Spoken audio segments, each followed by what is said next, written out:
आपके फ्रेंड के साथ जो आप फ़ोन पे बातें करते वो आवाज़ आप तक कैसे आती है? तो चलिए शुरू करते हैं आसान भाषा में। आपका फ्रेंड आपके साथ जो बात करेगा, आपके फ्रेंड का मोबाइल का माइक उसे रिकॉर्ड करके सेंसर और आईसी की मदद से उसे डिजिटल सिग्नल में कन्वर्ट करेगा।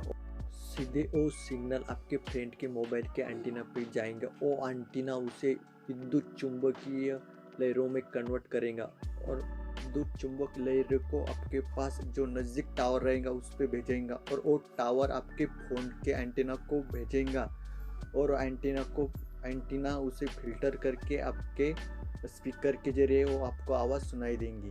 धन्यवाद।